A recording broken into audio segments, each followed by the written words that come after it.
Kita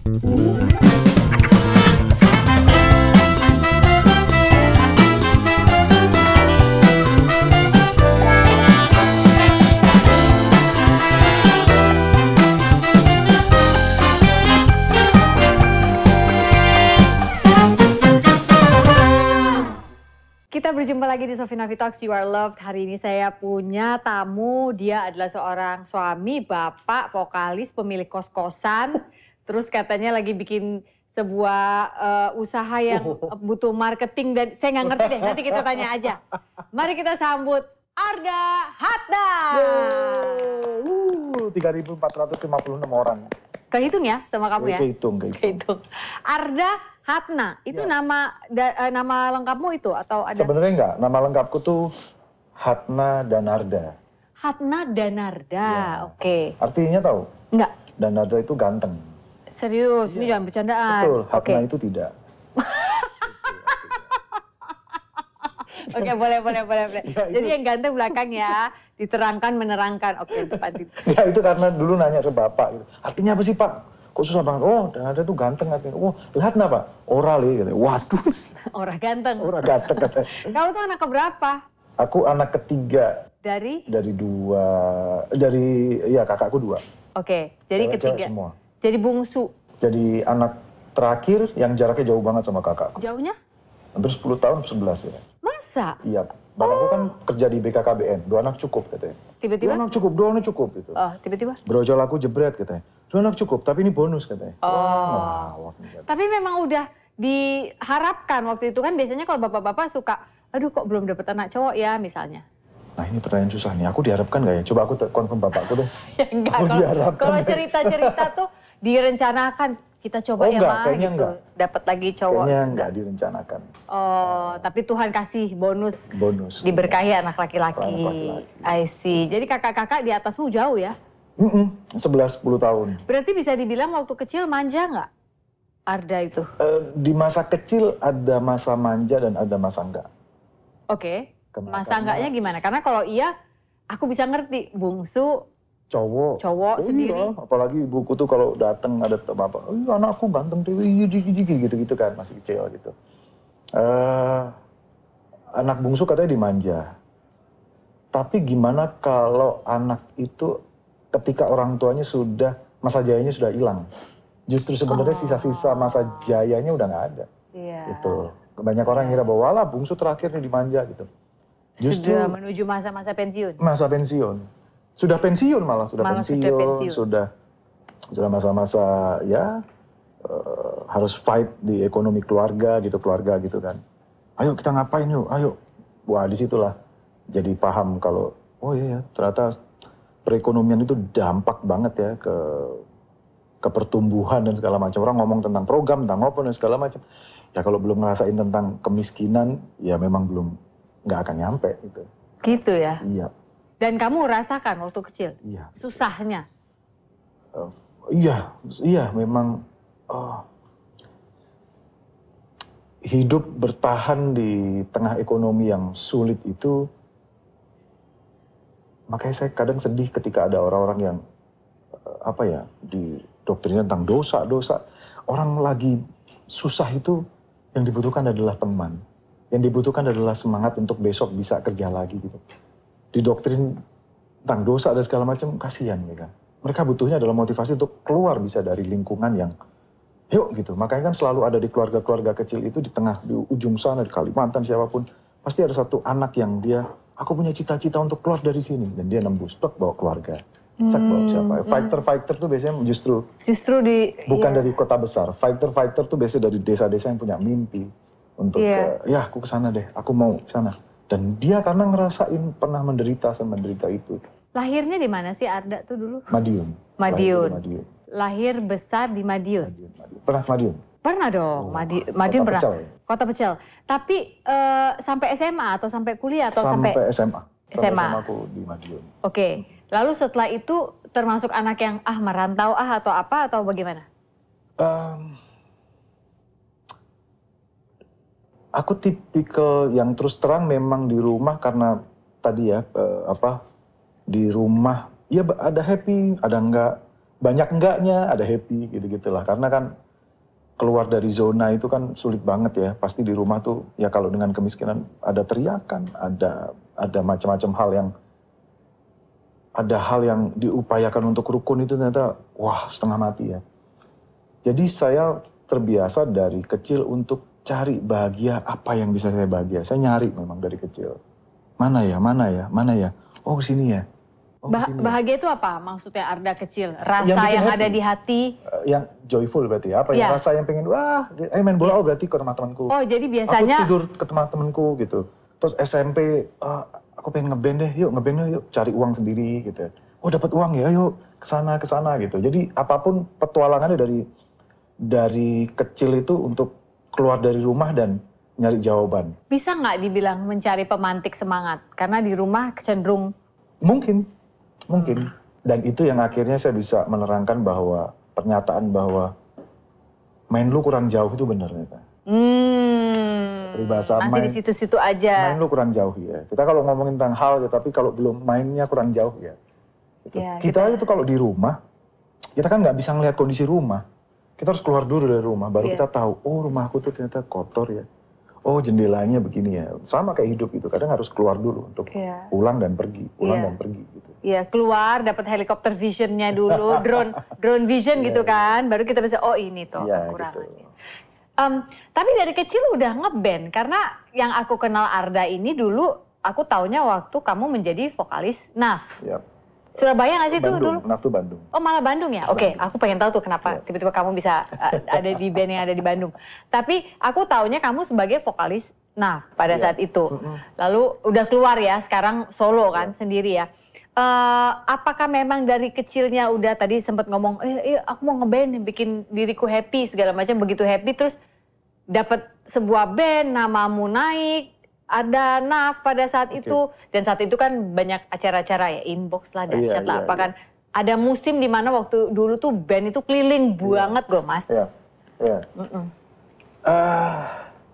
Tahu nggak cita-cita orang daerah tuh apa? Apa? Kebanyakan. Apa? Jadi PNS. Oh iya? Iya. PNS? Iya. Pakai seragam? Iya. Kalau orang ditanya tuh anak-anak dulu coba ditanya geng milenial, geng boomers apa. Jadi cita pilot, polisi, presiden ini sebutannya begitu. Tapi anak-anak sekarang coba ditanya, aku pengen jadi YouTuber, aku pengen jadi desainer, aku pengen jadi gamer yang gini. Mungkin kita ketawain dulu. Tapi ternyata begitu lihat kita gamer, dulu coba nggak relate kan orang mau nge-game terus mau jadi apa gitu. Ternyata gamer sekarang miliaran gitu. Menghasilkan banget. Menghasilkan gitu. Kalau orang fokus di satu hal itu dan dia jadi ahli ya memang. Bisa ternyata. Gitu. Ketika SMA aku memang mau jadi PNS. PNS ya gitu. Oh iya, punya gaji, hidup aman, selesai. Itulah. Tapi nggak ngerti kenapa dari kecil tuh, mungkin karena people pleaser tadi ya, ngerasa bahwa menyenangkan orang itu, ngeliat orang lain senyum tuh happy loh. Ngeliat orang lain senyum tuh seneng loh. Kenapa? Karena mungkin hal itu tidak didapatkan di diriku. Jadi kompensasiku adalah aku nyenengin orang. Nyenengin, bikin orang happy. Oke, wait, aku potong dulu di situ. Menyenangkan orang, aku bisa relate karena aku anak pertama, hubungan sama bapakku dulu sangat tidak bagus sampai baru betul-betul pulih di umurku 40 dulu tuh. Tapi yang membuat aku selalu merasa aku harus nyari sesuatu yang bisa bikin aku happy. Aku harus nyari sesuatu di mana ketika ada orang banyak aku bisa menyenangkan mereka adalah karena aku merasa waktu kecil karena ketidakmampuan orang tua aku pada saat itu, atau justru itu udah kemampuan mereka yang paling maksimal untuk bisa menyelesaikan permasalahan di antara mereka. Ketika aku masuk ke dalam ruangan, aku seperti tidak diharapkan ada di situ. Jadi kayak yang begitu aku masuk kayak gitu nggak sayangku, anakku aku nggak mendapatkan itu gitu. Kalau kamu barusan ngomong bahwasannya aku nih kayaknya people pleaser memang, itu dari mana akarnya? Ingat gak? Kan mungkin didikan kakek nenek ke bapakku itu kan zaman kolonial ya, keras, kakaknya keras dan segala macam. Jadi cerita tentang digebukin, di apa dan segala macam itu udah hal yang biasa banget gitu. Karena kan memang ya dari penjajahan, dari hidup keras, terus bapakku tuh udah berusaha untuk di tengah-tengah. Nggak keras, beliau tuh lembut sekali justru bahasanya. Sama bapakku pun, aku melihat seorang bapakku tuh berusaha untuk keluar dari apa yang pernah dilalui. Gitu. Tapi aku nggak pernah nanya, Pak, pernah apa sih Pak yang pernah dilalui? Pak kenapa sih begini? Banyak hal itu belum tersampaikan. Sama dengan aku pun ngerasa bahwa kita kan dulu terlibat sesuatu itu nggak pernah nggak pernah diwadahin ya. Jarang diwadahin. Kalau anak sekarang kan diregulasi emosinya. Kenapa diajak ngobrol, keluar dulu, begitu lega, udah selesai. Diajak diskusi. Kalau dulu kan orang tua ngomong nggak usah. Nggak usah ikut. Budaya. Laki-laki nggak usah nangis. Budaya itu, budaya banget bahwa begini nih yang benar. Ini nih yang benar. Nah disitulah, setelah itu aku berontak ke hidupku. Tiba-tiba guruku ngomong, Pak Didik namanya, inget banget, SMA dia ngomong. Le, kalau mau pada sukses jangan cuma jadi PNS ya.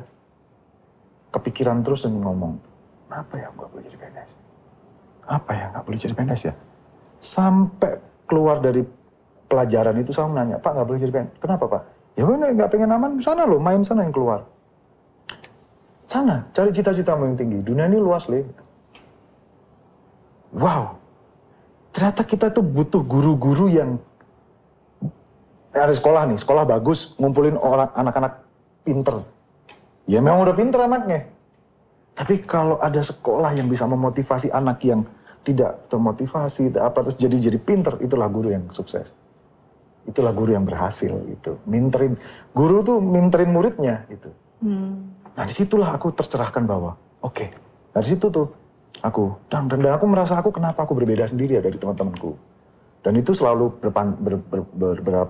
berseberangan gitu. Aku dekat sama cewek, akhirnya, nggak pendidikan kamu, pendidikan ya, oke.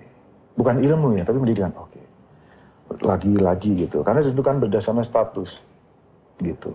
Oke, begini ya, begini ya. Jadi kamu selalu merasa harus achieve something dulu, iya. Baru orang bisa ngereken kamu gitu?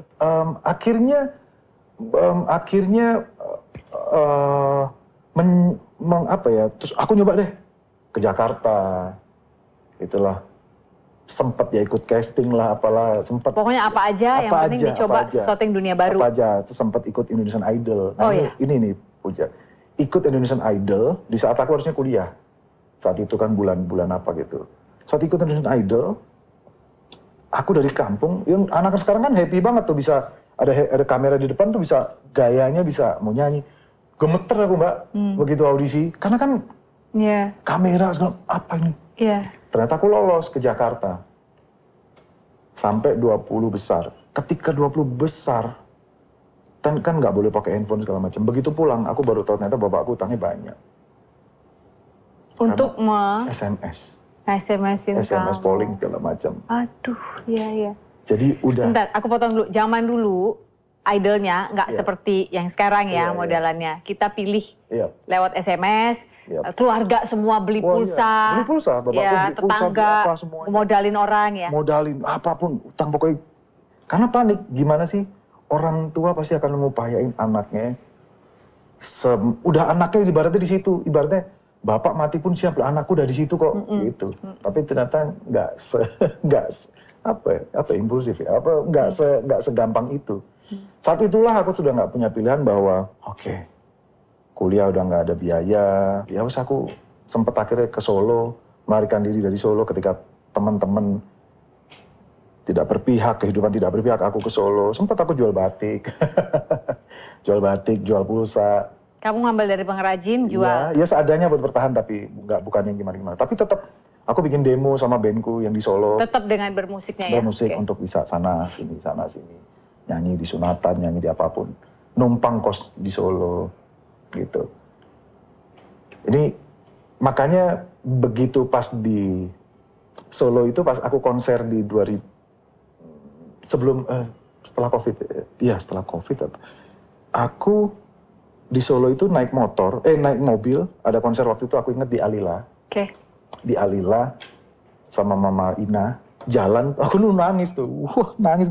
Teman-temanku yang lain, kenapa lu terharu, nangis aja. Belum cerita tapi.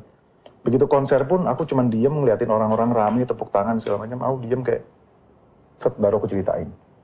Penyebabnya tahu kenapa Mbak? Karena di baliho itu, sebelumnya motorku tuh bocor.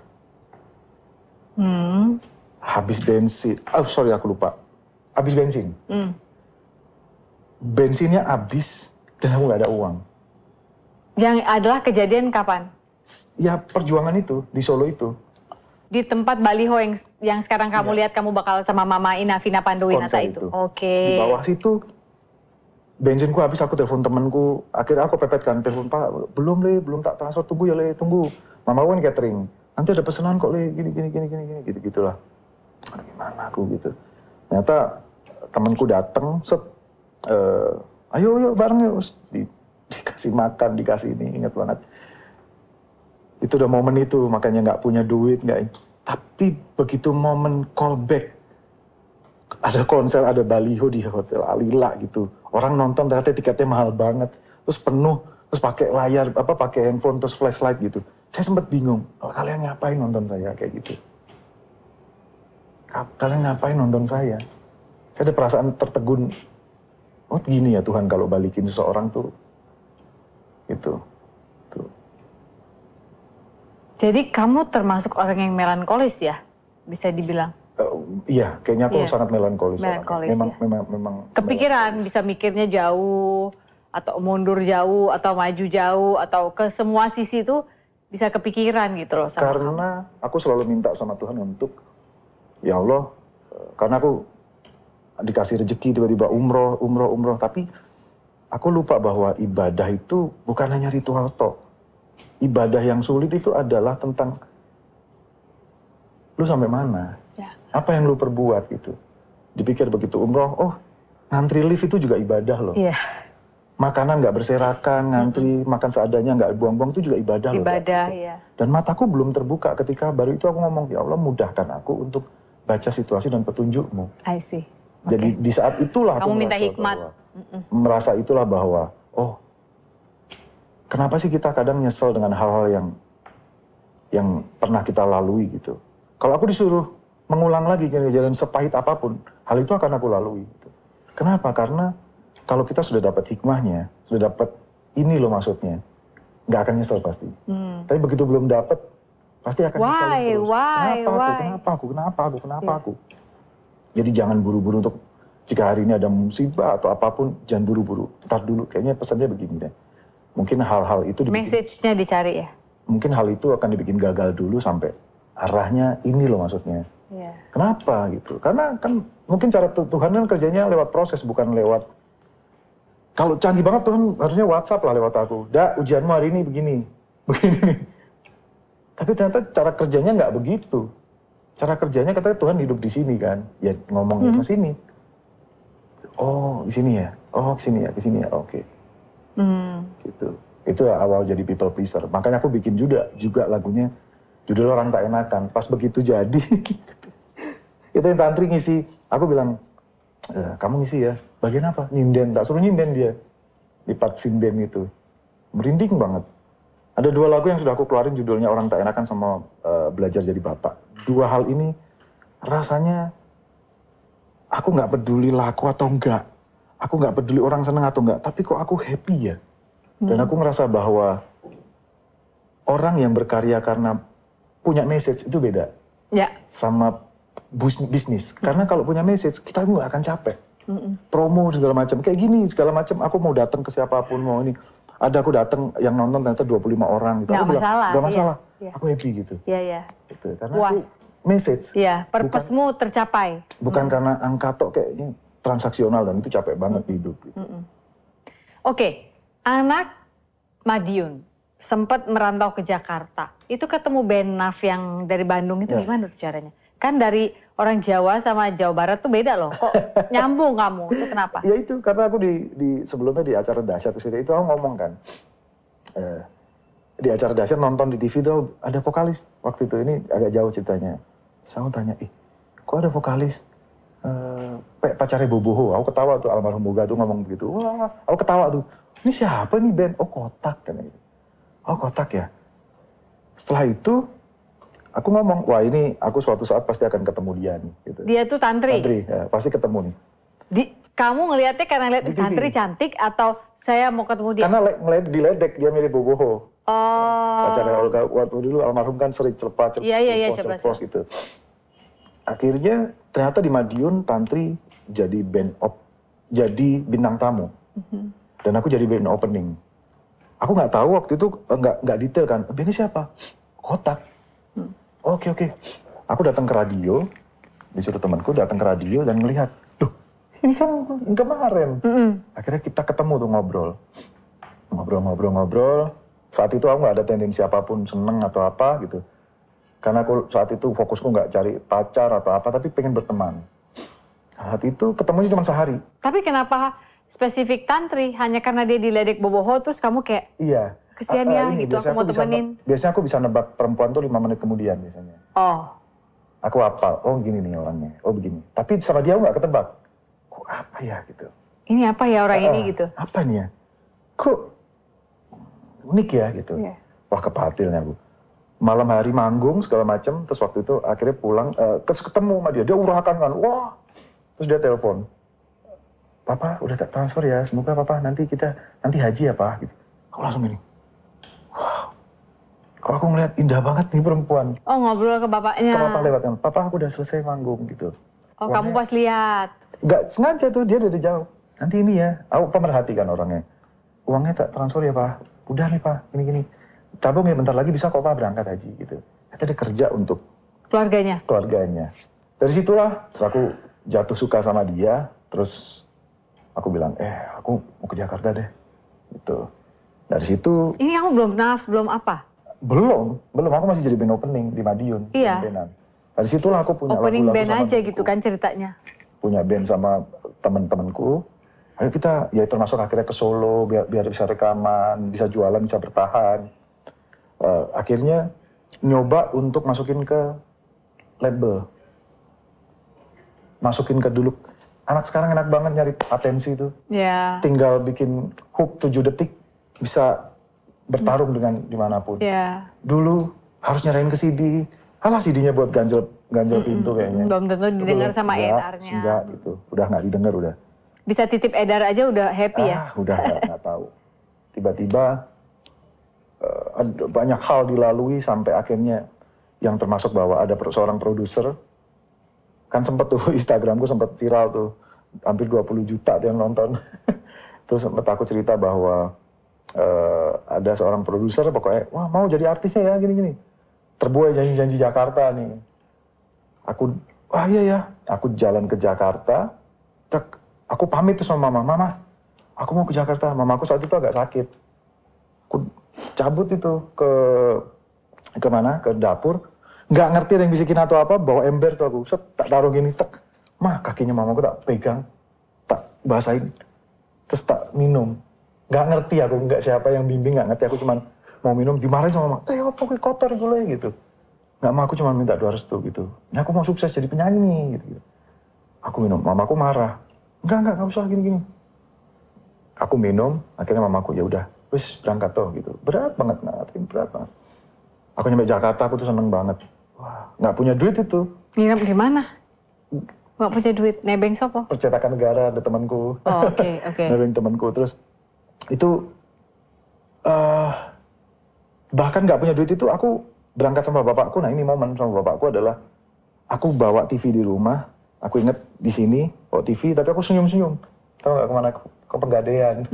Buat biar bisa punya bekal untuk naik bangun karta, kereta ke Jakarta itu. Seneng aku. Bapakku minta maaf di motor. Maafin aku, Bapak ya. Gitu. Bapak nggak bisa biayain dirimu. Laki-laki tapi berjuang gini-gini. Nggak apa-apa. Dari saat itu aku respect sekali sama bapakku. Seorang laki-laki itu mau minta maaf sama anaknya. Banyak yang diangkat selalu anak durhaka, tapi nggak pernah bapak durhaka, ibu durhaka gitu. Bahwa bapak itu juga manusia yang punya salah, yang banyak anak-anak yang menderita dan menunggu orang tuanya minta maaf hari ini. Bahkan kata-kata rilis, maafin ya, pasti hilang tuh luka. Semua beban hilang pasti. Hilang itu, cuman itu yang ditunggu. Cuman ego yang tertutup. Ngerasa bahwa orang tua selalu sukses, berhasil, gak mau kalah. Ego. Orang tua selalu benar. Itu ego. Akhirnya ke Jakarta aku. Wah happy banget, wah seneng aku Jakarta jadi artis gini-gini. Besoknya itu telepon tuh rame banget di telepon. Jangan kaget ya, mama masuk rumah sakit. Gitu. Loh ngapain mama kok masuk rumah sakit? Ya, mama ngerebut akhir telepon. Pulang tuh mama. Loh mah aku kan besok tanda tangan mah sama label ini gitu. Ya wis lah gitu. Ya oleh di sini ada kakak-kakakmu sama bapakmu kok. Udahlah nggak apa-apa. Gitu mah, ya wis ya, pas pangestu nih mah ya. Nah tutup plek. Aku tidur, aku malam tuh kebangun, tahajud kan. Nangis aku, kok nangis? Kenapa aku nangis banget? Apa sih? Ini kayaknya aku mau perubahan sama hidupku deh. Karena ada perasaan yang... Kayak ada mau shifting. Itu dia. Perasaan itu hanya bisa dilalui oleh orang-orang yang sudah pernah melewati. Ya. Shifting. Iya itu sih. Nah, terjelaskan sekarang. Shifting itu ada perasaan itu. Tak. Apa nih? Gitu. Apa nih? Selalu ada harga yang harus dibayar. Aku ketiduran malah nggak sholat subuh. Begitu bangun, dung, SMS waktu rubuhannya. Innalillahi, innalillahi, innalillahi. Innalillahi, innalillahi semua. Dan aku sendirian. Temanku pas nggak ada. Aku sendirian di Jakarta. Temen yang percetakan negara itu pas nggak ada yang ngebokuk aku, nggak ada yang meluk, nggak ada yang kuat ya Le, nggak ada. Sendirian aku, single fighter. Gimana aku bisa pulang? Dan masih nggak paham, ini apa ini maksudnya? Ibuku meninggal, ternyata. Aku pulang akhirnya ke Madiun dengan segala cara. Tanpa menandatangani kontrak itu? Iyalah, pasti. Tanpa? Tanpa. Pulang dulu udah nggak mikir, ibuku meninggal. Dan akhirnya tenda kematian itu datang juga mampir ke rumahku. Biasanya aku denial tentang arti kematian. Dan itu terjadi di ibuku. Aku belah lautan itu, set manusia kumpul semua belah. Ada bapakku bawa buku Yasin. Le, bapak nangis gitu terus meluk. Bapak bangga loh Le gitu. Bapakmu tuh nggak pernah kasar sama ibumu katanya. Waduh aku langsung. Bapak itu berjuang buat bahagiain ibumu Le, ibu kandungmu gitu. Saya tahu bapakku keras sekali dengan dirinya karena pengen bahagiain orang tercintanya. Begitu aku melihat ibuku udah dikafani, aku nggak nangis sama sekali. Aku cuman doain terus, sampai nggak tidur aku doain terus. Karena dimakamannya akhirnya besok. Karena udah terlalu larut malam. Aku doain, aku bisikin, mah seluruh hidupku aku jaminkan. Aku bisa manfaat dan semua kemanfaatan dan doaku itu buat mama. Kita doain. Dan aku nguburin sendiri ibuku. Datang, saat nguburin dengan ruang sempit itu aku ke atas ini. Aku nyari apa ya? Jadi ternyata nguburin seseorang itu feel-nya, POV-nya memberikan POV yang berbeda lagi. Wah, di dalam kuburan terus ngeliat gini, nyari apa Bu? Selesai dikubur, selesai, aku baru nangis tuh. Karena sosok itu tidak ada. Setelah itu, Bapak bilang, Le, berangkat ke Jakarta seminggu kemudian. Ya udahlah, aku nemuin produser itu. Terus dia bilang gini, artisnya itu udah terisi, kita tuh artis yang lain tuh masih banyak, belum kepromoin. Loh, kan kemarin kita mau tanda tangan katanya. Ya itu dia, tapi keputusannya ada di bosnya. Jadi lewat tuh musim itu. Aku terima deh. Saat itulah aku bilang, aku pasrah. Mau dibawa kemanapun aku pasrah. Tapi kan emosi manusia seharusnya pada saat itu marah ya, kecewa. Udah dikit lagi kemarin harusnya tanda tangan. Semua sudah diambil di hidupku. Ketika seseorang sudah tidak ada lagi hal yang apa, aku ngerasa kayak milikin apapun, ternyata aku nggak milikin apapun. Dan ketika sudah diambil semuanya, di titik bawah kecewa itu, cuman satu, nerimo ternyata. Dan ternyata karena nerimo itu baru dikasih aku. Dari dulu aku, ayo dikasih, ayo kesini dikasih, nggak jadi. Dikasih nggak jadi, begitu aku nggak memperebutkan sesuatu, nih dirimu layak. Itulah saat itu CD-nya itu didengerin sama personil NAF yang mereka lagi cari vokalis. Oh, oke. Jadi untung juga nggak tanda tangan, nggak sih? Nggak tanda tangan. Saat itu pengalaman spiritualku adalah aku mimpi, aku naik eskalator, terus semua orang di bawah terus dada-dada gitu. Merinding, Masya Allah. Budeku itu umroh dan aku minta, Budeku telepon, Le, kamu titip doa apa? Aku tanya, terserah Bude, gak apa-apa. Loh kok terserah sih? Enggak apa-apa, Bude mau dibawa kemana lah, terserah doain apa aja. Kok hidupmu pasrah banget toh, Le, gitu. Ada namanya Bude Tim, meninggal beliau, almarhumah. Ustaz Le, berdoa loh, apa, minta apa? Ya udah Bude, minta diangkat aja derajatnya biar buat keluarga gitu. Budeku pulang dari umroh seminggu setelah itu, telepon malam, dia ngomong, Bude, sudah doain kamu ya, semoga ada keajaiban. 1 hari nggak ada itu.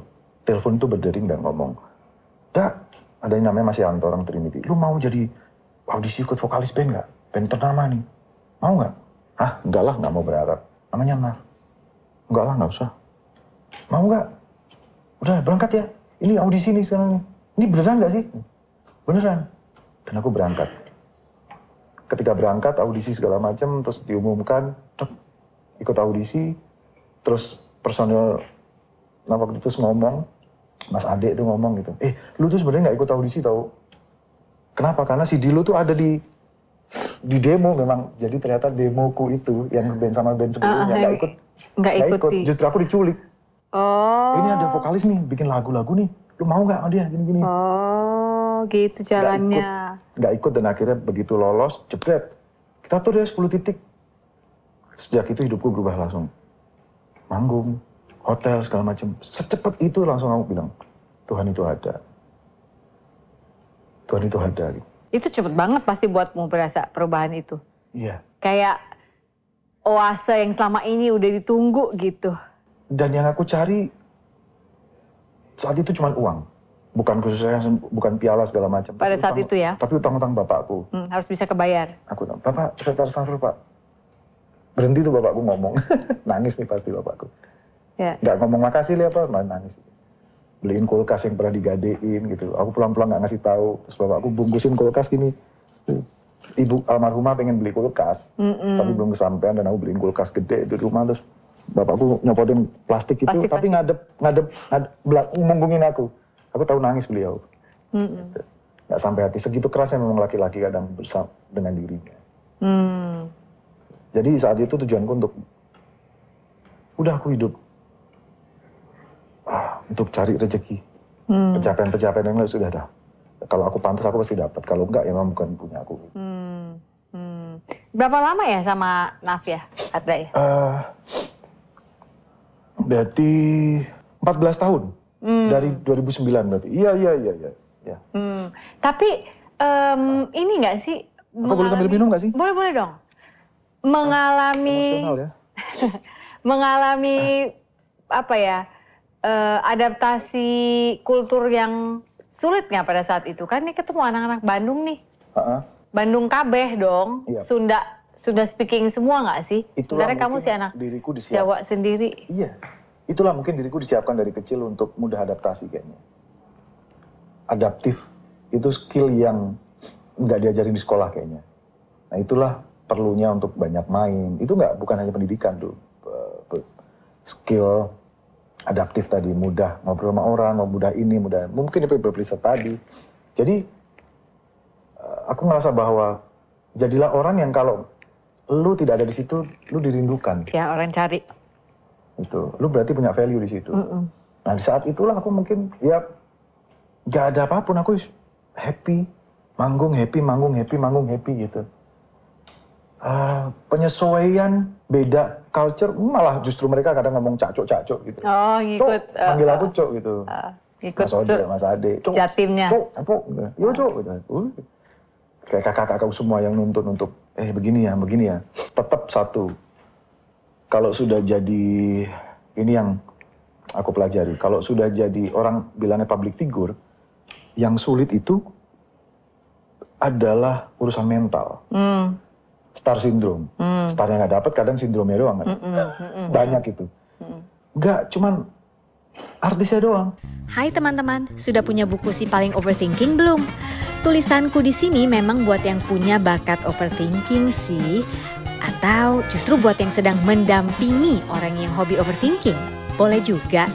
Buku ini berada di bawah series Hati yang Gembira Adalah Obat. Banyak cerita di sini, termasuk pemulihan hubungan daddy-daughter. Iya, antara aku dan bapakku. Sudah ada di Gramedia dan toko buku online di Toko Hijau dan Toko Orange. Selamat membaca ya. Banyak itu. Enggak, cuman artisnya doang. Manajer bisa star syndrome. Iya benar-benar ya. Asisten bisa star syndrome. Supir bisa star syndrome. Keluarga bisa star syndrome. Siapa aja bisa star syndrome. Ngerasa kenal, wah itu mah kenal aku. Itu masih sepupuku. Itu saudara, ponakannya punya ini. Wah 7 turunan jauhnya. Mental itu sulit. Mental itu nggak semua orang punya. Makanya berhubungan sama mental ini ketika jadi public figure, capek. Ya nggak kuat, makanya aneh-aneh. Gitu. Karena yang dicari apa? Gitu. Itu kompensasi gitu. Dan aku memang alhamdulillah nggak nyari itu. Memang aku on track bahwa, ayo lu mau apa gitu. Iya, one track mind banget ya. Ya Gue lu mau apa, harus gitu. beresin keuangan keluarga. Iya, untuk tumbuh, untuk Ya. ya saat itu aku juga pacaran kan akhirnya sama Tantri gitu. Iya, ini pertanyaanku. Ketika udah masuk NAF, terus mulai tur, di mana letaknya Tantri di situ tiba-tiba? Si perempuan yang dulu kamu ketemu, kamu cuma jadi band pembuka, kamu telepon lagi atau apa? Tantri ini, apa ya? Dia adalah penyelamat hidupku. Tantri ini adalah, kan ada cerita semenjak aku begitu, bahkan sebelum masuk NAF, dia ngundang aku ke Jakarta, padahal kita udah deket, kayak pacaran. Kumpul yuk, aduh undang di kafe kan, ayo kita makan ya. Pikiranku gini, aduh yang bayari siapa ini? Aku ngerasa bawa laki-laki kan. Iya, aku harus cover ini. Gak bisa, aku laki-laki terhormat, aku harus buru-buru manfaatin, aku harus bayarin perempuan ini, gimana ini? Makan di Tebet, wah rame, kenalin ya, ini teman dekatku Arda. Ya aku Arda, masih medok gitu. Sekarang gue medok gitu. Gak popo gitu, dan gak malu gitu. Yang lain, teman-teman Jakarta segala macam, ada musisi. Aku mikir begitu, tiba-tiba tuh Tantri tuh ngasih uang ke bawah meja, dia bilang, kamu bayarin ya ke sana, ke kasir. Dan aku langsung berdiri, jalan saat itu gitu. Dia kayak bisa baca hatimu ya maksudnya? Iya. Wah sedih aku. Aku balik badan terus nengok dia gitu. Dia cuma senyum terus aku bilang, ya Allah kalau dia memang jodohku, kasih aku kekuatan untuk bahagiain dia gitu. Kasih aku kekuatan untuk nyenengin dia gitu. Kasih aku wadah yang pantas untuk dia gitu. Karena dia udah jadi rockstar. Siapalah aku gitu ya? Siapa aku kok dia masih mikirin duit gitu. Aku pulang ke Madiun gitu. Saat belum jadi NAF ya. Pulang ke Madiun. Di sini ku nih ada duit. Loh, kok ada duit? Duit dari mana nih? Tak telepon dia. Kamu ngasih duit ya? Gitu. Siapa? Enggak kok. Nih. Wah, dia nggak ngaku dong. Dia nggak ngaku dong gitu. Ngirimin keluargaku sembako segala macam. Oh, dia udah sayang dong mestinya. Iya, dan begonya aku nggak nikahin dia cepet-cepet gitu. 5 tahun aku. Itu tapi udah pacaran belum? Pacaran 5 tahun. Karena aku masih ragu. Nggak pede. Dalam 5 tahun itu aku mempertanyakan dia, apakah aku sanggup membahagiakan dia. Sedangkan aku, ini yang memberatkan diriku. Ketika ibuku mau meninggal itu, beliau pesan soalnya, bahagiakan bapakmu Yole. Nah ini yang bahaya. Yang jadi akhirnya, jadi bahagian bapakmu Yole, bahagian bapakmu. Jadi di alam bawah sadarku bahwa bapakku yang utama dulu. Hidupmu nanti dulu. Iya, gitu. nanti dulu. Tantri nanti dulu. Aku gimana aku bisa membahagiakan dia? Ketika dia ngomong, aku tuh nggak butuh bahagia loh. Dia bilang, aku tuh sudah bahagia hari ini. Kamu nyari bahagia apa gitu? Aku hari ini sudah bahagia dan bahagiaku itu aku bisa cari sendiri. Aku tuh cuma butuh laki-laki yang mau dampingi berjuang bareng. Kamu mau nggak? Kamu merasa bertanggung jawab atas kebahagiaan orang lain, yaitu Tantri. Padahal Tantri sudah sampai level pemahaman, aku yang cari sendiri, bukan urusanmu ya. Kamu tuh cukup hadir aja. Cukup hadir, nemenin aku seperti biasa gitu. Kenapa sih aku tanya, kenapa sih kamu jatuh cinta sama aku? Ternyata ketika dia udah di sini juga, rockstar saat itu. Gitu. Aku tuh selalu nanyain dia, nanyain hal-hal yang orang tidak tanyakan. Menderita loh public figure tuh. Aku pernah, sekarang ini udah ketemukan sama siapa-siapa public figure yang dulu aku idolakan. Aku pengen hidupnya kayak dia. Begitu aku kenal dia, hidupnya menderita. Nggak pengen ya Allah.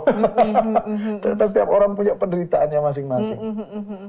Dan jadi Arda diriku adalah yang, ini titahku, sudah aku harus berbakti sama kehidupanku. Gitu. Jadi menderita, aku tahu banget. Capek, jadi public figure tuh capek.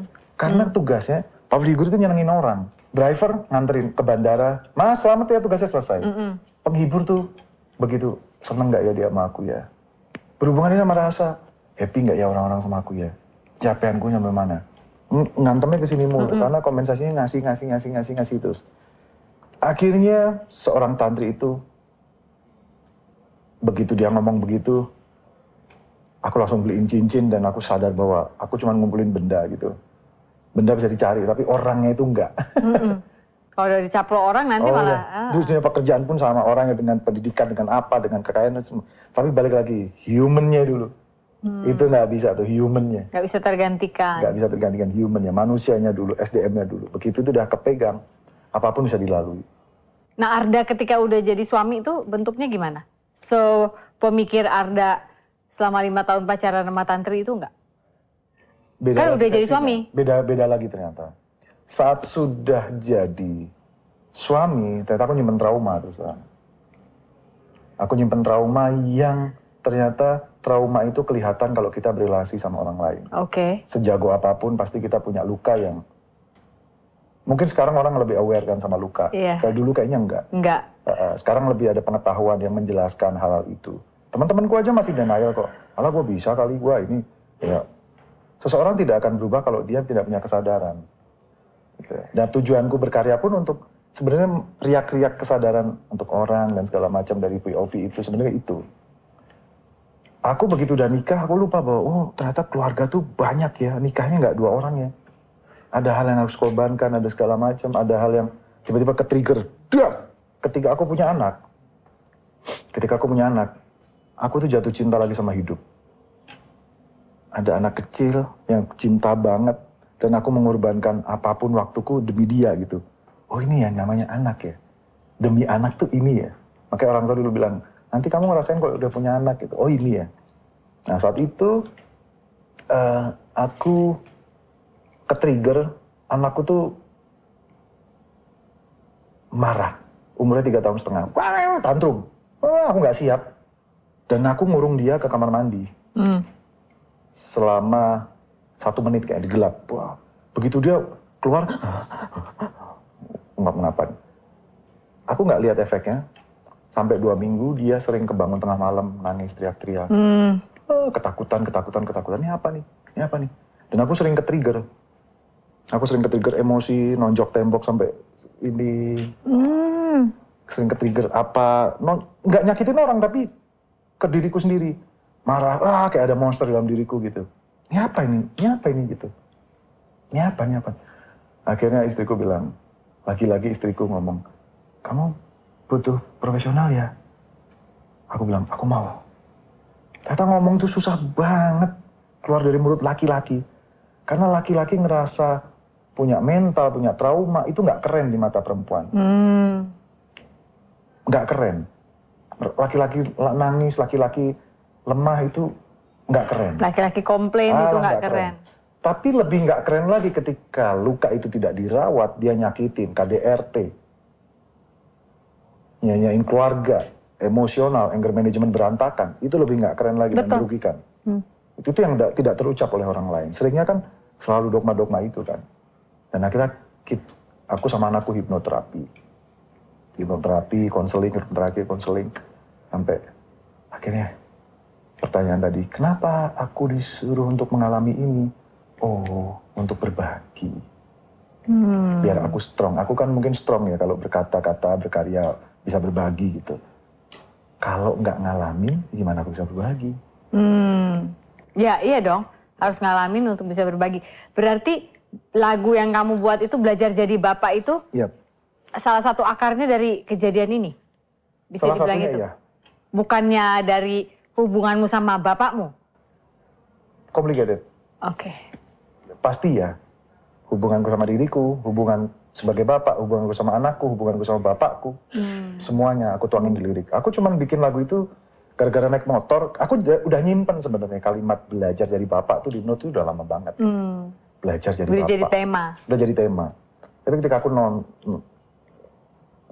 naik motor terus aku nyanyi, Bapakku sekarang ku jadi dirimu, keras sering beradu. Tuh langsung udah jadi tuh, keras sering beradu.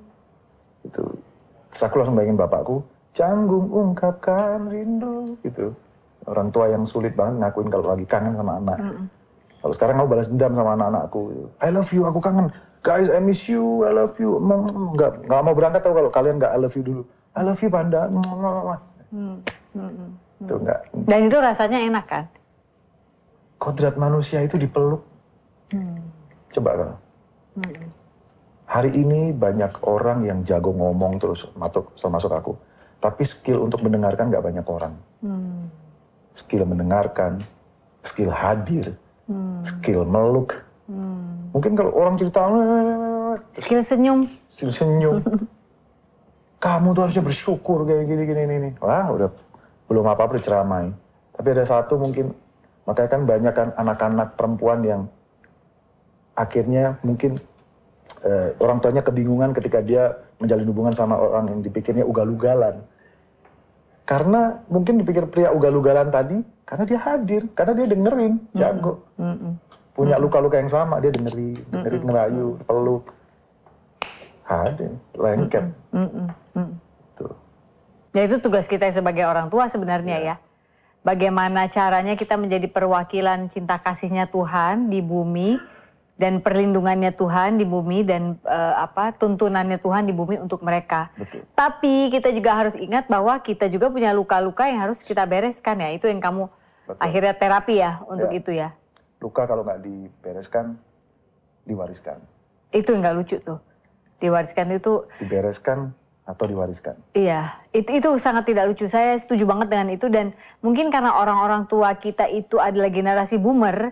Di generasi boomer kan ini bukan satu kultur untuk membereskan. Betul. Mereka cenderung menyapu di bawah karpet, di bawah tikar, menyembunyikan tanpa menyadari bahwa itu diwariskan.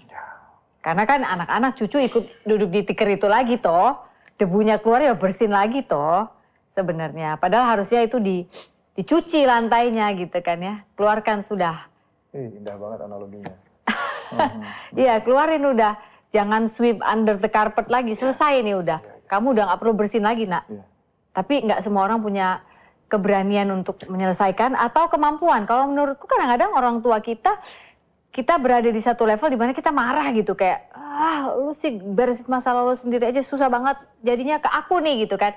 Padahal sebenarnya kalau kita mau pikir, mereka itu udah berusaha, itu udah nilai A-nya mereka, tapi nilai A-nya mereka itu buat kita masih 6.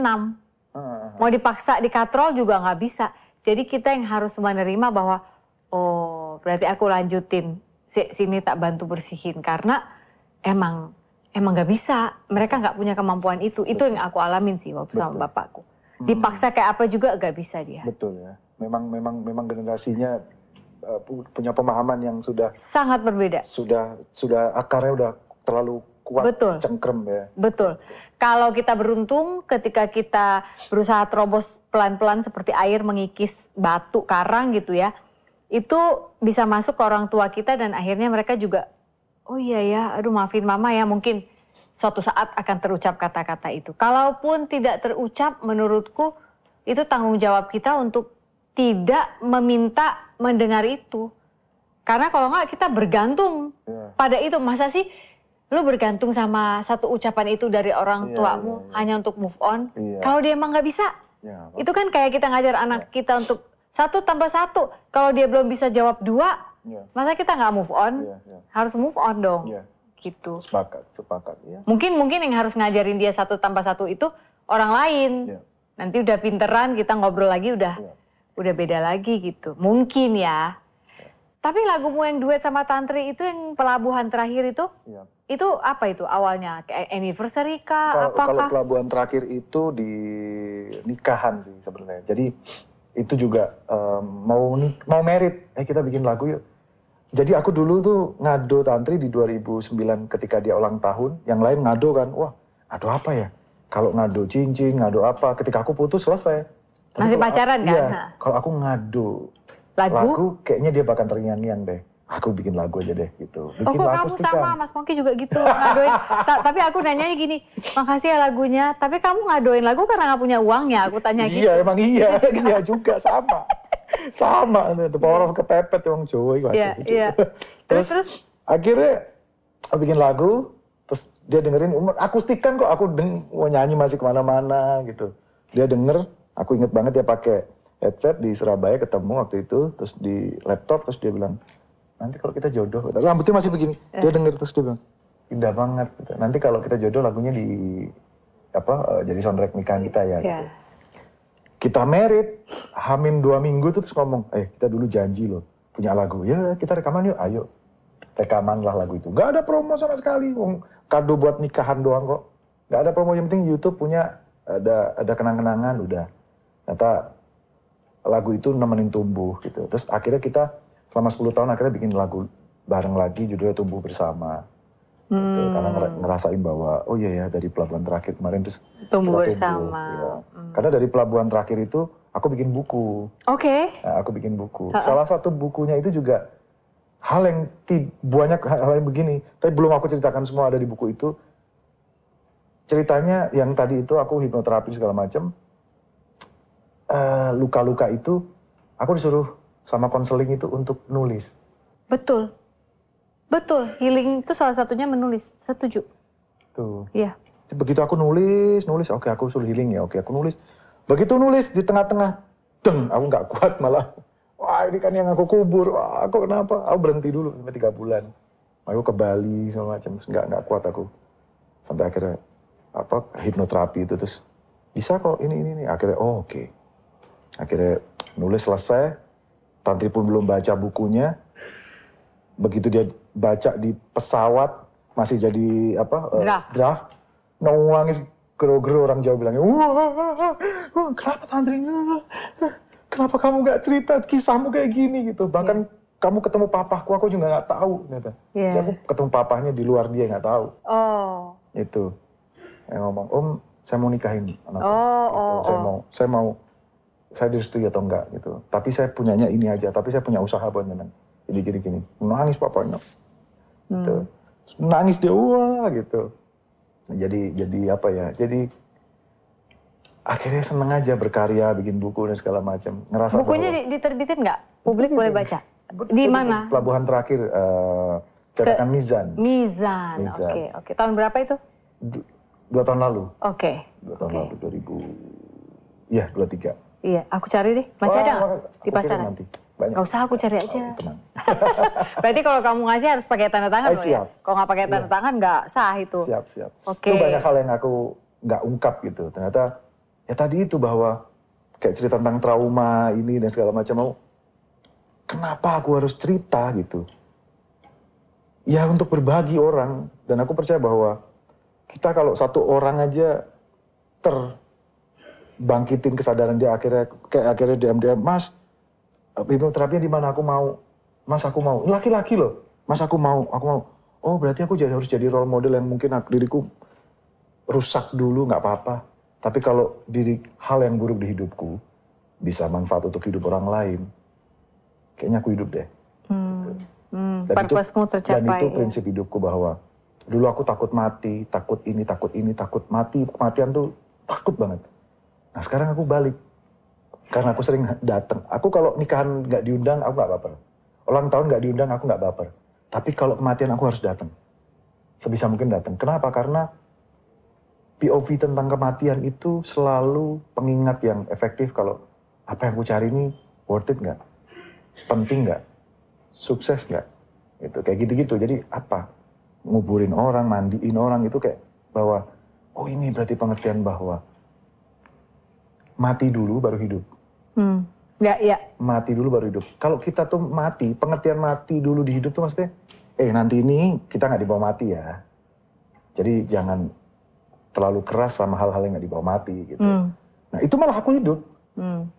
Malah tahu akhirnya, oh kesini. Ya karena udah meninggalkan cara-cara hidup kamu yang lama kan, udah mati, hidup lagi jadi baru gitu. Pesannya bukan, nanti nggak dibawa mati loh, jangan cari mobil, bukan itu. Bukan. Ya, bahasanya, ini permasalahan ini, kita perlu mungkin.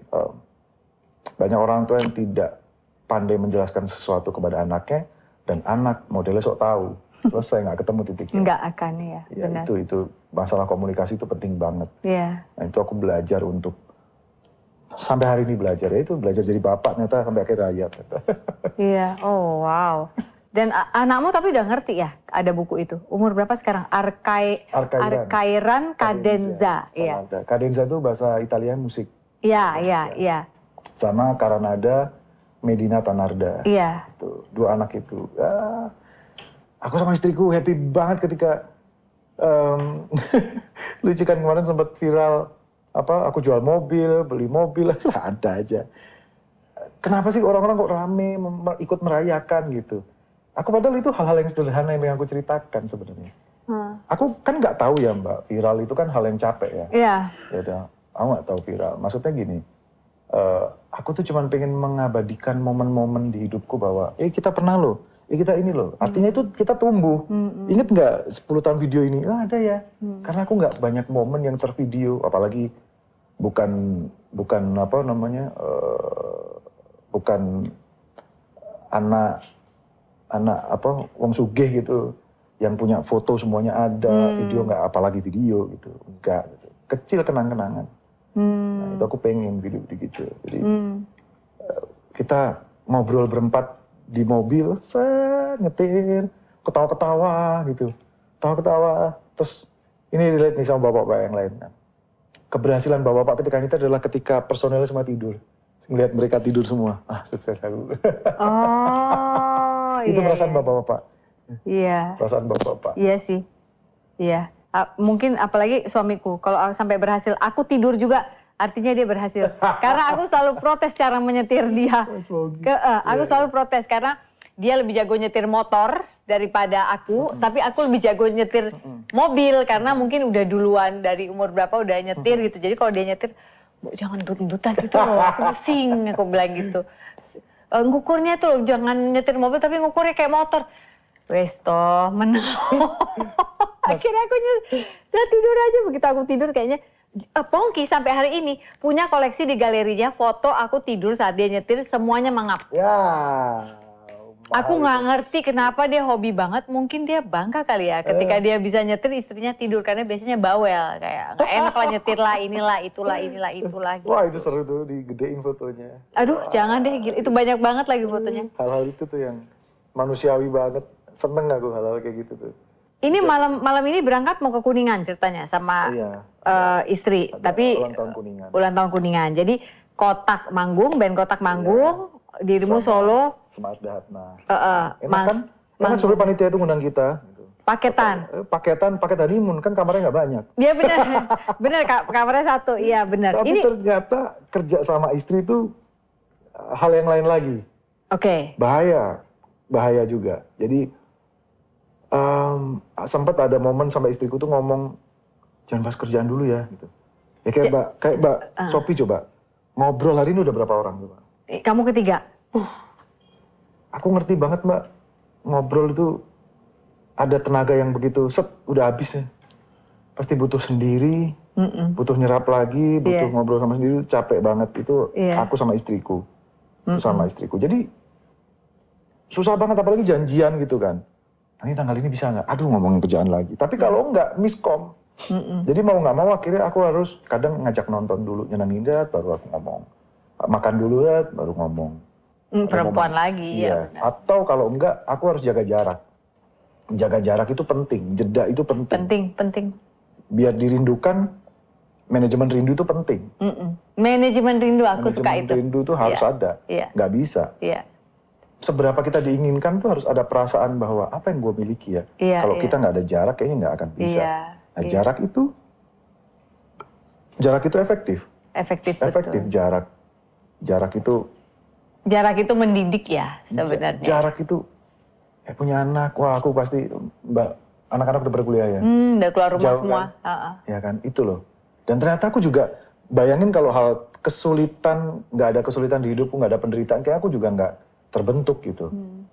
Ya memang harus keluar dari Madiun untuk keluar, mainlah yang jauh dah. Lihat tuh. Di sana ada copet, hati-hati. Di sana ada ini. Di sana ada orang yang tulus, lu bisa bedain kayak gitu-gitu. Aku pun bersepakat sama istriku, nanti anak kita gimana? Gak apa-apa itu hidup kita. Ada film Superman, aku nangis tuh langsung. Melankolis. Karena aku memang fansnya Superman. Superman pas. Iya pas ya. Pas tuh. Si bapaknya tuh ngomong, si Clark, bapaknya. Bapak yang dunianya? Iya, bapaknya Clark Kent tuh. Clark Kent tuh ngeluh, ternyata aku ditugaskan ke bumi, aku tuh jahat ya Pak. Gimana Pak, gini. Bapaknya yang di bumi tuh ngomong, nah, masa lalumu tuh nggak penting. Katanya. Masa lalumu tuh nggak penting. orang tua tuh tugasnya hanya nuntun dirimu. Tapi tidak ada orang tua yang bisa membentuk jati diri anaknya. Setiap anak punya jati dirinya dan jalan hidupnya sendiri. Aku langsung. Jadi apapun yang kamu lakukan, apapun pilihanmu, itu membentuk dirimu sendiri. Bener banget. Berarti sampai hari ini aku harus ngajarin anak-anakku, termasuk pilihanku untuk baik buruknya aku ambil. Baik buruknya aku ambil. Baik buruknya aku ambil. Nek salah itu memang buat salahku. Biar salahku gitu. Banyak orang tua yang terlalu sayang tapi caranya salah mendidik anaknya. Aku nggak tahu ya, maaf aku bukan parenting, berbagi aja. Ngerasa bahwa memiliki jadi dikontrol beneran. Dikontrol beneran gitu. Kayaknya akhirnya anaknya dikontrol gitu. Terkontrol. Nah, harusnya biarkan dia berbuat salah. Karena dengan berbuat salah dia akan ngambil hikmah, terus dia punya pemahaman yang, oh ini aku belajar dari kesalahan. Akhirnya ngebentuk jalan dia. Sama kayak aku ke sekolah anakku kan. Waktu itu, Pak, iya, kenapa Pak? Ini Kara ada masalah. Wah bagus Pak, kaget tuh gurunya. Loh kenapa? Loh kok gitu Pak? Ya kan sekolah tujuannya biar nyelesain masalah. Iya. Lah ngapain kalau beres-beres aja sekolah? Betul. Ya inilah tujuan sekolah gitu. Jangan buru-buru pengen ikut beresin ya. Tapi saya mohon, kontrol ya Pak, orang tua lain-lain terlibat, jangan. Mungkin anak-anak itu nggak ada feel Pak, cuman marahan nilainya cuma 50%. Tapi begitu orang tuanya ikut-ikutan nggak terima, masalah itu nilainya lebih tuh 100% tuh gitu. Jadi responnya mohon, oh iya ya Pak, itu. Ya, aduh. Ternyata bisa dalam ya, panjang kali lebar ngobrol sama Danarda ini. Kakak-kakakmu begini juga? Atau kamu melankolis sendiri? Mbak Yumu? Sulit kayak aku menilai kakakku tuh. Enggak kayaknya berbeda. Enggak ya, beda ya, modelannya karena, beda. Ya itu ternyata dalam berkeluarga tuh semua beda. Iya, iya. Ternyata beda gitu. Tapi pasti ada hasil bapakku, hasil ibuku itu ada. Selanjutnya pengembangan diriku adalah ketika aku di luar itu, keluar dari rumah. Sekarang anakmu umur berapa? 9 dan 5. Yang 9 tahun, ya sekitar 7-8 tahun lagi lah siap-siap kamu kalau dia udah harus kuliahnya jauh dari rumah dan yang lain-lain. Mempraktekkan teorimu itu. Dia harus keluar, dia harus lihat dunia, main yang jauh. Itu dan aku sangat setuju sih itu karena memang jadi sangat berkembang sih anak. Karena aku juga waktu umur 17 tahun keluar dari Jakarta ke Bandung kuliah dan aku merasa setelah melihat dunia, melakukan banyak kesalahan, jadi lebih apa ya, lebih street smart gitu, lebih bisa belajar, lebih untuk mengambil keputusan-keputusan ya, seperti apa gitu. Kalau aku di rumah terus, kayaknya nggak dapet. Kasih ini dong Mbak Au, tips, ini anak laki nih, buat kehidupan sekarang yang dimana mungkin dia akan lebih percaya sama konten kreator yang dia ngomong 1 jam, dia akan influence. Sama gamer semua akan terinfluence karena mudah akan cari inspirasi situ. Wah, ketimbang mungkin sama orang tua. Orang tuanya dekat emosional. Iya. Enggak. Kamu tetap siramin aja benih-benih yang apa nilai-nilai yang kamu kasih. Namanya kita orang tua kan pasti kasih yang terbaik. Sekarang kan dia nggak bisa memahami, tapi pada saatnya nanti kamu dan Tantri akan memanen menurutku. Kayak anak-anakku aja udah keluar kok beberapa kali yang ya temanku gini. Ternyata bener ya dulu yang Bapi ngomong gitu. Ternyata bener ya yang Mama ngomong gitu. Jadi dia punya pembanding. Oke. Jadi make sure aja yang kita omongin dibandingkan dengan yang influence luar itu gimana caranya kita fotokopinya lebih banyak gitu ke dia. Oke. Akan ini kok akan apa namanya akan sampai dan yang paling penting dibungkusnya pakai doa. Karena yang aku rasakan sama Pongki sekarang ketika anak-anak tidak lagi di dalam pandangan kita nggak tahu dia di sana lagi sedih atau apa atau bagaimana gitu ya. Doa itu tembusnya dahsyat, jauh. Dalam hitungan mili detik tembus gitu loh. Hanya sesimpel Tuhan bantu anak saya, kirimkan orang-orang yang bisa membantu dia atau Tuhan kirimkan dia hikmat. Kasih dia wisdom cara berpikir, kasih dia kemampuan mengurai gitu. Itu tuh sepersekian detik tuh nyampenya tuh. Karena kadang-kadang kita dapat ceritanya belakangan, Ma inget tuh waktu itu aku gini. Tiba-tiba bisa gini loh Ma. Terus aku inget, yang mana Mas? Yang waktu bulan apa? Kan aku berusaha mencari timeline-nya toh. Pas dia ngomong, aku kayak Tuhan ngingetin juga. Waktu itu kan kamu sempat doa ini gitu. Sebagai ibu ya. Oh iya, udah ini baru luar biasa. Baru ngeh ya di situ. Iya, baru ngeh di situ. Jadi menurutku memang, ya itu anak, itu sih paling berat sih. Apalagi kayak baru aja kemarin. Pongki sama aku lagi ke PS ini, kita lagi sering banget di Jakarta kan ya sekarang karena ya udah lebih waktu berdua aja kita itu. Abis dari supermarket di bawah itu kan ada tempat sushi. Kok ya bisa kita ngelewatin terus lihat-lihatan terus kita makan sini aja. Ya udah makan sini terus kita ini gocean berdua yang kayak gini. Balon kuningnya dibawa pulang tuh Mah gitu. Karena ingat waktu anak-anak kecil di situ minta makan sushi pasti minta balon kuning. Nada suara itu udah nggak bisa kita dapatkan lagi sekarang karena mereka udah begitu bunyinya. Mah, aku ini nih Mah, udah nggak akan bisa kembali lagi tuh. Minta balon kuning, aku mau yellow balloon gitu. Kita ngelihatnya itu antara ada rasa sedih tapi juga haru. Sedih dalam arti kok waktu terlalu cepat ya. Kok kita sudah ada di titik ini di mana kita harus semakin memikirkan tabungan masa tua kita. Tapi mensupervisi anak dari jauh. Tapi juga merindukan, kayak bangga sih anaknya udah bisa ini, bisa itu. Bahkan anakku yang pertama udah skripsi sekarang. Tapi kayak yang itu gak bisa ya dibalikin sehari aja denger itu suara itu lagi gitu. Itu nggak bisa. Aku jadi kemarin ulang tahun temennya anakku gitu. Isinya ibu-ibu semua. Ibu-ibu semua ngerumpi banget. Aku bawa tas, bawa ini. Gak ada malu-malunya aku. Bodo amat gitu. Aku nemenin. Video call sama tante ketawa. Iya, ibu-ibu ya.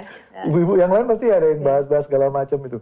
Jadi ibu-ibu itu ngantri ngantri ada ulang tahun tuh ada kue favorit gitu. Ngantri panjang sampai sejam. Aku cuma duduk di bawah dan agak jauh. Si pedagangnya nyamperin. Bukan pedagang ya, apa namanya? Yang booth, yang punya boothnya. Yang punya boothnya nyamperin. Mas, saya bungkusin ya Mas. Gini. Dikasih, jadi banyak dikasih. Aku seneng banget momen. Gini, harta benda bisa hilang, tapi kenangan tuh siapa yang bisa kenampas? Iya, jadi kita harus capture itu dan taruh di hati. Iya, jadi aku nganterin sekolah, jalan kemana, hal buruk pun, nah ini. Aku pikir bahagia itu selalu joyful, ternyata enggak. Ternyata bahagia itu ada sedihnya. Ya. Yang orang bawa, lu bahagia semoga gini. Yang di pikiran mereka adalah bahagia itu joyful, seneng terus. Ternyata bahagia itu ada sedihnya. Iya. Dan aku nggak bisa lepas dari rasa sedih itu. Karena aku begitu memahami bahwa ada seneng, ada sedih, aku bahagia. Ketika kamu bisa mensyukuri kehadiran rasa sedih yang pernah hinggap itu kalau nggak ada rasa sedih, ya, gimana aku kamu bisa bisa punya tolak ukur bahwa ternyata nasi sepiring yang ada di aku makan tadi siang begitu nikmat. Ternyata prosesnya panjang ya dari bapakku yang punya petani dan segala macam itu ada. Oh ada ya gitu. Hal-hal itu yang aku pengen banget di podcast pun juga ngerasa bahwa kayaknya masyarakat kita perlu banyak motivasi dan hiburan untuk menjalani hari-hari yang berat. Menjalani hari-hari yang berat. Menjalani hari-hari yang berat. Masalah itu nggak ABC, ada D, E, F, G, H, I, J, K, L yang panjang banget. Kayak gini-gini aku pengen jadi teman. Jadi teman mereka antara kesepian yang selalu pengen dikuatkan. Jadi kalau ada ceramah-ceramah lagi, tolong jangan diceramain dosa mulu, kasihan. Iya. Kasih motivasi untuk berkembang. Ceramah dosa itu mungkin di sana pejabat-pejabat. Nah itu kayaknya lebih pas kayaknya. Jadi pas, tempatnya tuh pas. Bicara kematian, bicara neraka, nah itu pas kayaknya di situ. Dibalik. Iya. Atau jangan-jangan dia juga butuh dikasih tahu masih banyak cobaan-cobaan yang lain loh Pak gitu, karena mereka mungkin dikasih tahu itu juga udah kebel gitu ya, udah nggak mempan mungkin. Jangan ajari aku ini ya menderita ya. Ini nih ada komen soal siapa ya, pokoknya pejabat atau siapa yang ngomong gini. Itu langsung nohok loh di hidupku. Jadi masyarakat itu aktif pokoknya bangun pagi kejar cita-citamu gini. Komen. Alah, gak usah ngajarin saya 2:30 sudah bangun dan harus gini. Iya. Ini real. Ini real. Iya, itu nohok sih. Iya, nohok. Kamu udah di tempat tidur, saya udah sampai Manggarai. Iya, dengan bawa dagangan untuk makan hari itu. Iya kan, kalau dia nggak untung nggak makan tuh hari itu. Iya kan, mikirnya kan nggak jauh kalau dagangan. Aku orang catering Mbak, dan tahu punya usaha kan. Apa ngeladenin orang itu repotnya setengah mati. Punya usaha tuh bertahannya setengah mati. Kayak ibuku catering tuh, aku belum bangun, ibuku sudah bangun. Sudah bangun, ya. Wah, pesenan nggak karu-karuan. Ya makanya sakit sampai itu. Karena masak di dapur tuh nggak. Oh, masak itu labor of love banget. Ya. Tuh, another thing tuh. Wah, luar biasa. Jadi banyak masyarakat yang survive berdagangin UMKM dan segala macam. Wah, itu ngerti banget. Makanya kadang aku ngelarisi pedagang, itu bukan cuma konten tok. Karena aku selalu punya kenikmatan sendiri. Satu, otentik memang. Nggak bisa, aku senang street food soalnya. Oke, ya. Setiap daerah yang aku datengin tuh, Coba yang seneng uniknya. banget. Seneng banget.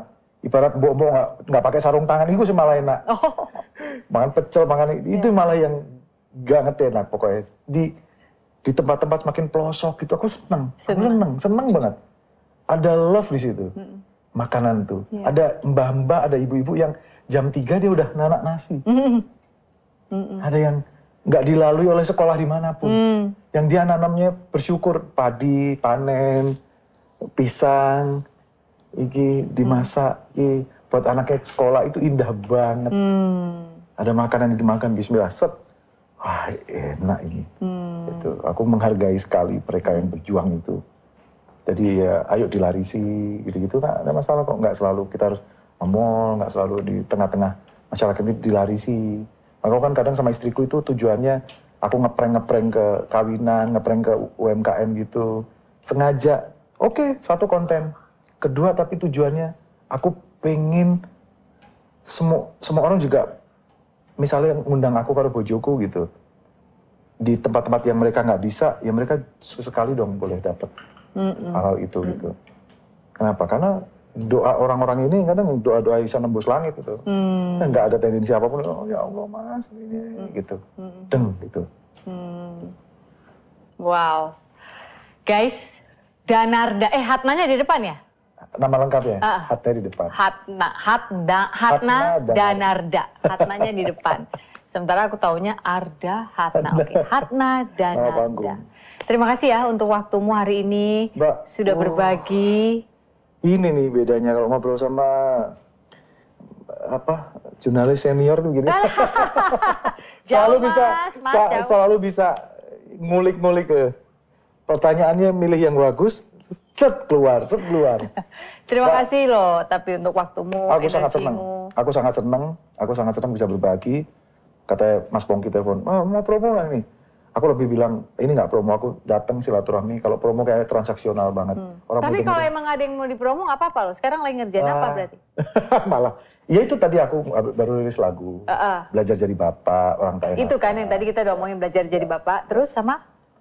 Orang tak enakan. Ya. Orang tak enakan, oke, iya. Blizzard. Ini dibawain nanti di Kuningan, orang tak enakan. Dibawain Kuningan. Tentang orang yang people pleaser. Tentang orang yang kebanyakan nggak mikirin perasaannya, tapi mikirin perasaan orang lain terus. Itu menderita tuh. Makanya aku nanya dulu, worth it nggak? Bisa nggak? Dan keahlianku salah satunya sekarang adalah nolak. Kamu mulai bisa menolak? Mulai bisa nolak, itu skill tuh. Mulai bisa nolak, tapi cara nolaknya gimana? Nah itu. Oke. Nggak selalu harus bisa. Iya.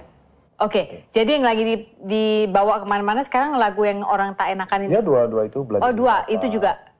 Ada beberapa yang tumbuh bersama, orang tak enakan, ya tidak.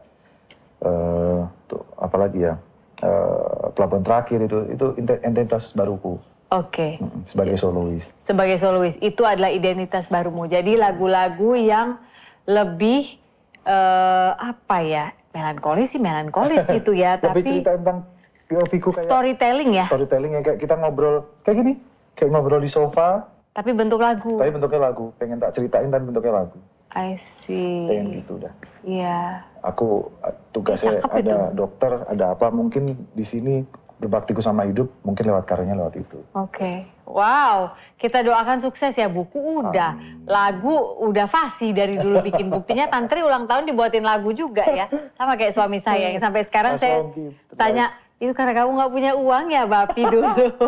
Itu tapi dia nggak mau rilis loh sampai hari ini lagu yang buat aku itu. Aku tuh udah ngomong dari Mas, lagu-lagumu tuh ampun. Salah satunya adalah lagu Seperti Yang Kau Minta itu, ampun itu. Iya. Rohnya apa itu lagu banget. Iya. Merinding aku. Tahu nggak? Tapi tahu kan asalnya lagu itu kenapa? Nggak dari cerita yang kamu bayangkan loh. Menjadi orang yang kamu minta, enggak. Dia di push sama Bu Acin untuk ngasih lagu. Dia belum bisa nemuin lagu, akhirnya dia tulis, udah deh ini judul working title-nya Seperti Yang Bu Acin Minta. Terus jadi... Aku pernah. Iya, terus dari situ dia berkembang. Udah jadi baru, jadi oke, Bu Acinnya dicoret jadi Seperti Yang Kau Minta. Strong banget sih Mas Pongki. Dia cara mengungkapkan perasaannya agak beda sama aku. Aku lebih melankolis dibandingkan dia. Dia lebih... Aku adalah anak SMP, SD. Begitu aku buka kaset set Cikustik, aku beli 19.000 kasetnya. Ada di toko Madiun itu namanya Duta Irama. Aku beli set. Gini, kenapa orang bisa nulis seindah ini? Ada manusia yang bisa nulis, kata-katanya kok bisa begini? Ini apa? Iya.